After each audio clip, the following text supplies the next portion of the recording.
Do you know what day it is today? If you said Wednesday, you'd be brutally incorrect, because today is the day that we go through your personal statement and make sure it's the best goddamn personal statement in the goddamn country so you can get your goddamn medicine offers. Before I show you the personal statement that got me into medicine for King's College London, I'm going to be going through some insight about personal statements. First and foremost, don't show your personal statement to every Tom, Dick and Harry, because they're all going to have different opinions about it. Someone's going to say it's the best in the world and you can get into Cambridge using it. Someone's going to say that if you use this personal statement, you're absolutely not going to go into uni and you're going to start working at McDonald's. There's a massive difference. Only show it to a limited range of people, and especially people that matter. So someone that looks at personal statements on a regular basis, someone that's an examiner, stuff like that.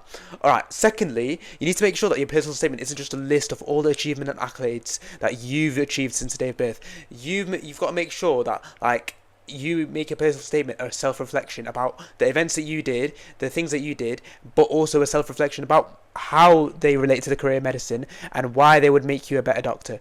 Stuff like that. Let's go through my personal statement. Alright, here's the first paragraph. I talk about the primary research that I conducted with a 96-year-old gentleman suffering from vascular dementia. Flip me, that's a mouthful. Anyways, I did primary research because I did this questionnaire called the Warwick Edinburgh Mental Wellbeing Scale across 6 months. And the score that I got for the questionnaire, because you get a score when you do a questionnaire, right? You add the different answers up. And then I compared it across 6 months. And then I highlighted that obviously dementia and depression, people suffering from these things, really interested me. And then this ignited my interest into addressing the emotional and physical aspects of health. Because that's what doctors need to do. They need to address the physical and emotional aspects of health. They need to maximise patient health and care. That's what a doctor does. Alright, next paragraph is about my EPQ. So I basically talk about reminiscence therapy. I had the opportunity to do reminiscence therapy, and what it is what it says on the tin. Basically, you get the person to reminisce upon long-term events of their past. And they went to the same grammar school as me, and they could relate to quite a lot. I mean, he used to be an export manager, he travelled the world, he had so many events to reflect upon. But when I asked him about his short-term memory, it was so weak. I asked him where he put his newspaper, and he had no clue. He had no idea. So that was interesting, that contrast between long-term memory and short-term memory. I haven't put that here, but then again, I've linked it to patient-centered care, and I've linked it in to communication and connection, because those are fundamental skills as a doctor. You need to be able to connect, you need to be able to communicate with your patients. If you don't do those things, unless you're a radiologist that just lives in a room looking at scans all day, you need to be able to communicate if you are to be a good and competent doctor.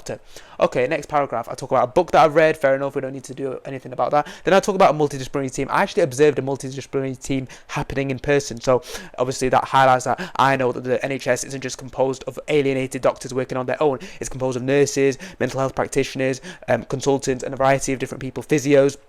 Okay, what else do I have? I've got the event that happened in my gold DV when someone fell in a hole. Basically, we were just walking along and some nugget fell in a hole, and then that's an unfamiliar environment. It shows that I can work and I've displayed problem-solving skills in an unfamiliar environment. Okay, and then I talk about my extracurriculars like sport and my swimming and cricket and stuff like that, and yeah, that helps balance my mental and physical well-being, and also it shows that I can maintain a work-life balance. So I've included a paragraph on it towards the end. So ladies and gentlemen, if you have any questions, leave them in the comment section below, and thank you for watching.